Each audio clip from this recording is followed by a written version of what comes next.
Look at this. Petit ball. That's the mosquito killer.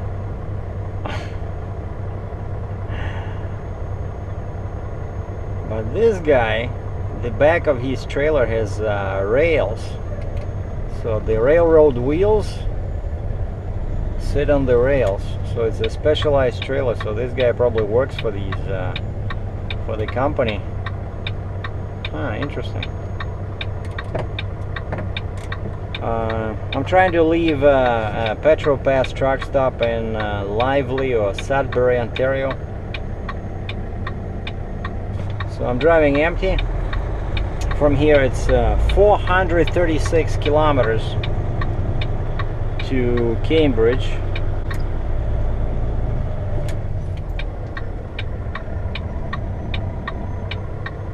Yeah, this is one tricky exit.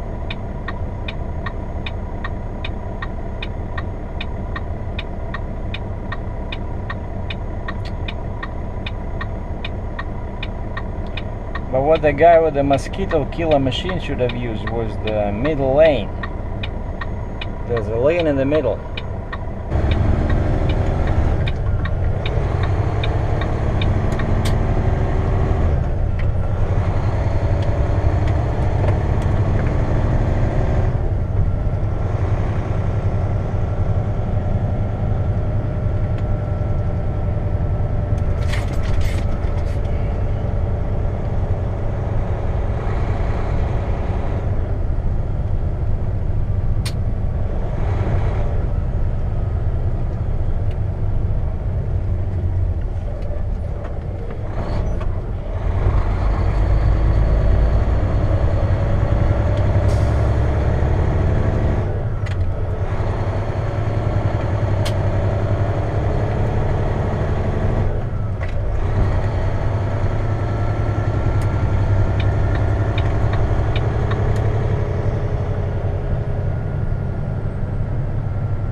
So this is Ontario 69, Highway 69 South. That goes towards Highway 400, which is a real freeway. You see over here it's 90 kilometers an hour, lights, but then later it's going to be a good road, but it alternates between being a freeway and being a two-lane.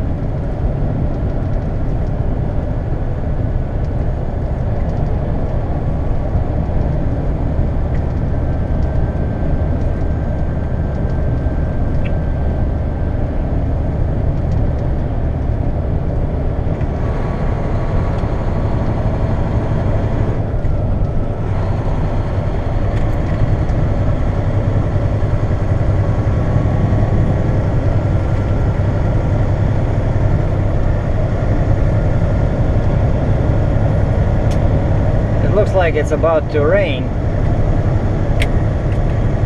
We'll set the cruise at 57 miles an hour,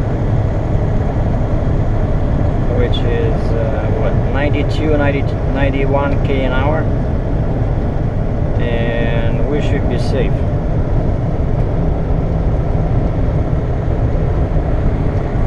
Like my personal policy is to choose the speed as if there's a cop on the side of the road.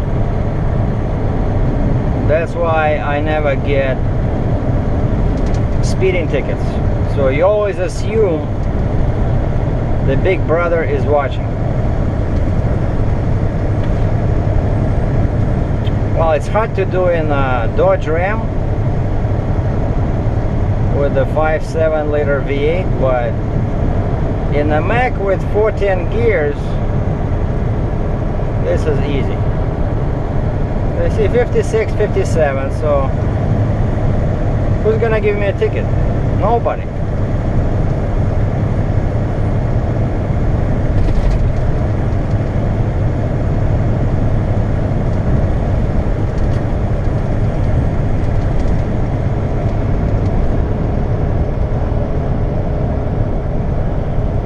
just gonna record straight for 15 minutes. And you see the fines over here start at 110 kilometers an hour, which is 20 kilometers above the speed limit. So they don't even list 15k over or 10 or 5. And that's what most people say, that you gotta stay below that one. But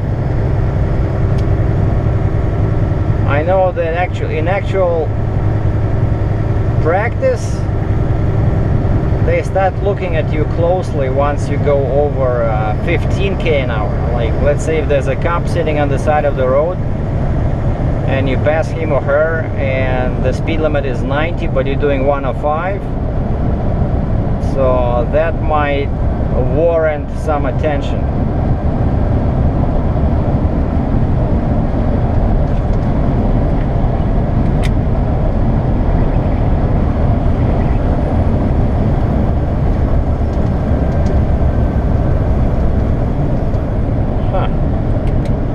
Empty, and I'm still being pulled on these hills over here.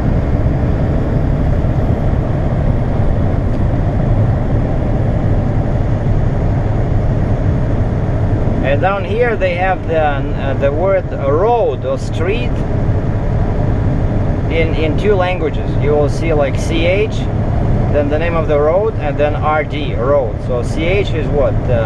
Basically French for the abbreviation road. But the one in the actual name is only one.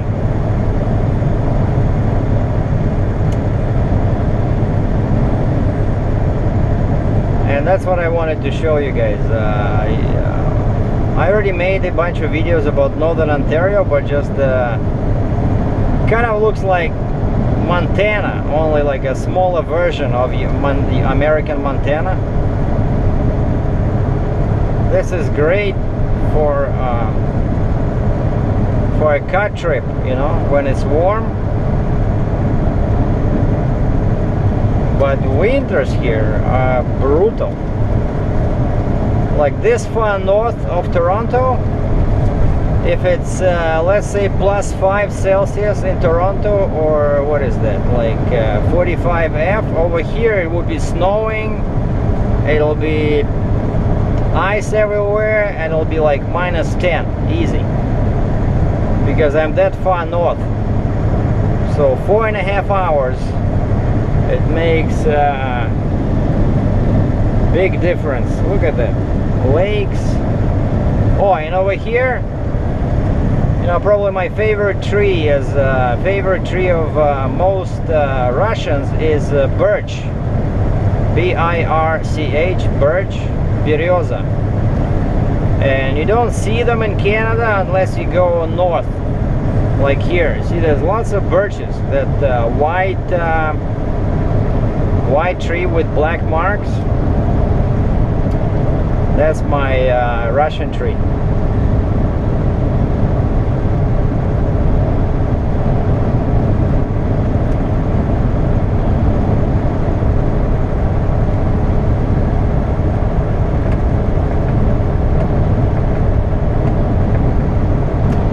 So we're cruising at 56, 57 miles an hour, minding our own business. And this is Friday going south. So later in the day, there's going to be a lot of traffic going in the opposite direction, as people are trying to escape the city hustle and hide among the scenery for the weekend. But I'm heading back home to Cambridge. So the plans for the weekend are finally set up my photography website, because I collected a few what I think are pretty good pictures. So I'm gonna have like an online gallery so people can check it out. And I found a website that makes it easy to set up a website like that, like an online gallery / store. And Also, when I was in Quebec, a pickup truck was coming from the opposite direction and the road was under construction. There was gravel on the road, and he was going this way. The rock flew from under the truck's rear tires, pickup truck, and it hit my windshield over there. It's like this big now. And I called a glass shop I know in Cambridge. Oh, I'm sorry, we are too busy. One of my guys didn't show up for work today. So I can take care of your truck Monday. I said, no, I cannot wait till Monday. I'll find somebody else. But now I'm thinking I'm gonna go and do self-repair again. Because last time I tried to do it on the international, it didn't work. But last time the crack was like the chip was over here. This time it's safely away. So even if I screw up and put too much glue on the windshield, it's gonna be over there. But now I know that I saw a video on YouTube where the guy shows how to do it. And by the way, he has a trick. If somebody's trying to get into this YouTube thing, this guy, but he's really good. He's like a car mechanic, and he does all these videos, you know, like how to self-help about cars and stuff like that. And he shows how to fix a chip. And you know, I did a search because I wanted to see it just for myself, and I found his video, and it's pretty good. And he explains to you how to do it properly with the kit that he got for like 10 bucks, I don't know, Walmart or auto parts store. That video, I think it was about 6 minutes long. He had 600,000 views. How to fix a chip on your windshield. So basically, if you know something useful that you think can help other people to save money, do a video. Okay? See, I don't know much in that respect, so I show you guys either scenery or how I load and unload machinery. So, but if you have some kind of a skill that separates you from the rest,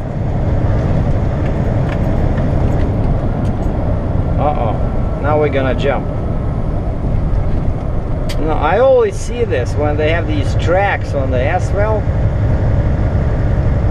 because my rear axle is in the air right now. I don't want to go over these sections.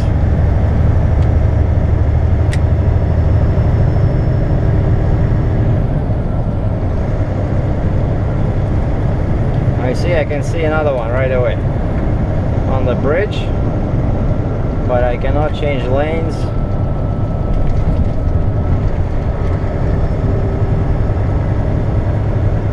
So anyway, yeah, if you know something that you think, and actually often people don't realize that they have some unique knowledge, you know, like to them it's easy. So like to me computers are easy actually, so that's one skill I have probably. I'm good with computers. And once people always complain about the audio levels in my videos, so and I found how to increase the audio, at least on the Windows machine, when I used to have Dell computers.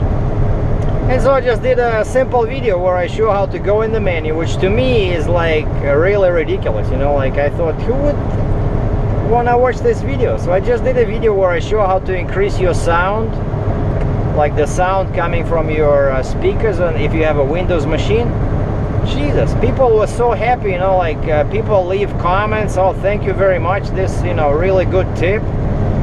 You see, it's just not just numbers of views, but you know, you get some satisfaction from helping people. When you think something is easy, it's easy for you, but it might not be easy for other people. So that's what I'm trying to say, is that you gotta do an inventory of your skills if you're trying to start a YouTube channel, and see what comes easy for you, you know, something that where you don't have to take lots of classes and boom, all of a sudden you can already produce good results. So maybe you're good in the kitchen, right? Or maybe you're good with some carpentry tools or something, you know? Or like this guy, he's handy to have around the garage to fix chips on the windshield. Uh-oh, another one.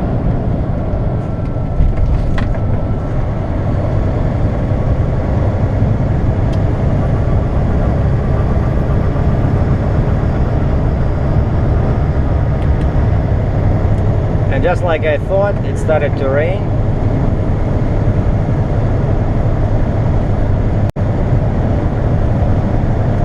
Now these videos that I'm doing now are very data intensive because everything is moving in the frame. My hand is moving, the steering wheel is moving, but of course I'm kidding. The most thing that's bad is the exterior that you see. And because of that, the camera has to capture lots of pixels, lots of data. And if I don't compress it, like now I'm shooting in 720p, but if I did it in 1080p and then tried to upload it uncompressed, it'll be like 3 gigabytes. So, but I'm shooting in 720p, 60 frames per sec in super view, so you guys have a good wide angle. And you know, I'm really loving this GoPro. I removed the suction cup for my iron. Yeah, I tried to use the GoPro, but it wouldn't fit. So I'm just thinking that's my other plan is over the weekend is I gotta fix the chip, and maybe I'll get a cheap windshield mount. I just really like how audio works on this GoPro. You know, it's a mono mic, but because the rear door is open, oh, you see, more birches. You know, they make me feel sad because I want to go back for a visit, but this is it's, you know, $1,500, 12 hours flight. And then you go there, and my mom was always asking me, so Sergei, so you bought your truck, you bought it on a loan, right? Or when I had an apartment, she would ask, so you have a mortgage, right? Like, makes me feel like an idiot, you know? Like in Russia, yeah, when I was in Russia, I had lots of money, so people would buy something outright. Like you buy a car, you pay full price, right? Like I said, well, that's not how it works in Canada, right? Or US. Most people get a mortgage, right? So I go there, I feel like a loser, basically. You know? Or you have a loan, you have a credit card, you know. You have a truck, but it's not yours. You have a trailer, but is it your trailer? No, it's, you know, it's a financial company's. Oh, okay. So that's one negative thing about, you know, meeting relatives when they live in another country. They often don't understand what's going on.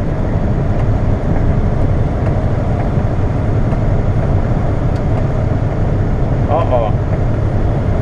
See, it starts raining, and I just washed my windshield, you know, because there were lots of bugs.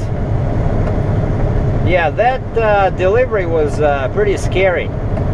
Okay, hold on, let me check my time. So I've been talking for 15 minutes. Okay, 4 more, otherwise I'll have to sell a kidney to upload this to YouTube. So yeah, the delivery was pretty intense. It was all construction, 2-lane highway, it's Highway 144. And that machine is basically taking asphalt off.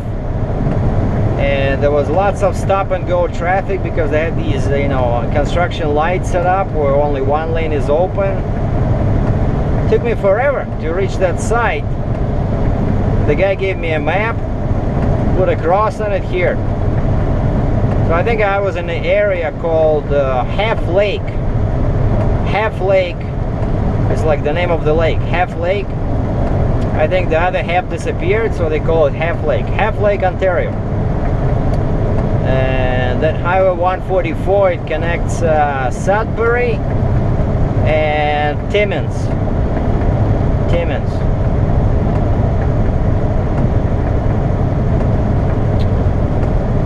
So yeah, basically forests, rocks, that what makes Northern Ontario, you know, attractive. Lots of cottages here. I assume lots of fishing, hunting. There's lakes everywhere.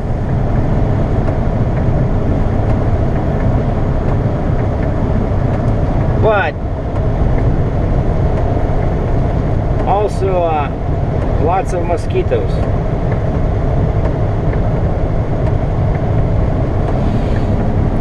So that's it. Well, that's what I'm doing. So heading back empty. I'm not gonna be too busy on the weekend. Hopefully I'll have something Monday or Tuesday. Be safe. Thanks for tuning in.